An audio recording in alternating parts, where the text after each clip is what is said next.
So someone reached out to me on Facebook and asked me about using a pendulum, if I ever use a pendulum to help my lawyers quit smoking, and my answer is absolutely not. Now, I'm not going to say whether the pendulum is a good thing or a bad thing, and maybe not a lot of people know about this, but a pendulum is basically a device that you could have your client hold on to, have them sit on a chair, have them, dangle the pendulum down so it will swing either left or right or backwards and forwards on an angle or something like that.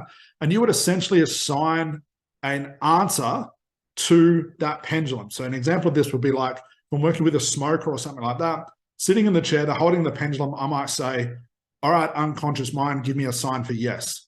And just out of the small movements that we as human beings are having all the time, the pendulum spins left, which means that's a yes, and I might get a no answer, whatever it is. I'm essentially training that pendulum with hopefully my client in trance at that point. Then I might say to the unconscious mind, as in I'm talking to the pendulum, because that's the unconscious mind in action, might say, are you ready for this client to quit smoking? And I might get a yes or a no or an anger or something like that.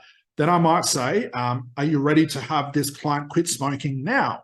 Or in a week's time, a day time, a month time? I'm essentially supposed to be saying, if I ask the pendulum a question, which is the unconscious mind, I should get an answer. And I have to assign an answer to the angle that that pendulum spins around. A lot of information there. But here's the problem, guys. If you're talking to a pendulum or even asking a client, it's unconscious mind, when are you ready to quit smoking? What are you doing? We're back to that old thing I talk about all the time. You're asking about the symptom. When a client sits down and is a smoker, that is the symptom. So why the hell would I have the unconscious mind give up on the symptom? Because if they get rid of the symptom, another one's just going to come along. Get rid of that one, another one's just come along. Why? Because I need root cause. So I'm not going to use a pendulum to ask my client anything. We can do this without the pendulum by asking the right question, looking for conscious and unconscious information. Realize this, guys, the unconscious mind is quite a deceiving part of a person. Why? Because if it doesn't want to talk about a certain bit of information, it doesn't feel like you or the client can handle it, it'll lock that stuff up. It'll lock that stuff away, it'll lock it off.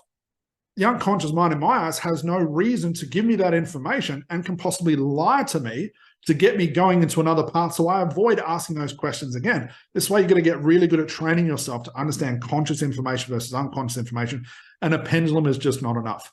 So it could be a pendulum for helping a client overcome anxiety or weight issues. Are you ready to let go of these weight issues? You're ready to let go of that trauma, and you have the pendulum spin for a yes. What are you doing? You're talking about the symptom. So would I use it personally? No. Have I seen it being used successfully? I've actually seen therapists use it.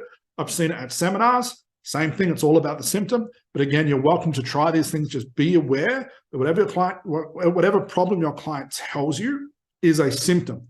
So getting a pendulum to spin yes or no to overcome the symptom is absolutely pointless. But again, just my opinion.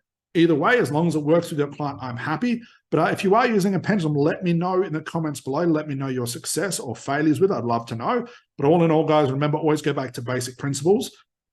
There's no point using a pendulum to ask my client if they're ready to quit smoking now or in the future, because it's all symptoms. So no, I do not use a pendulum at any time.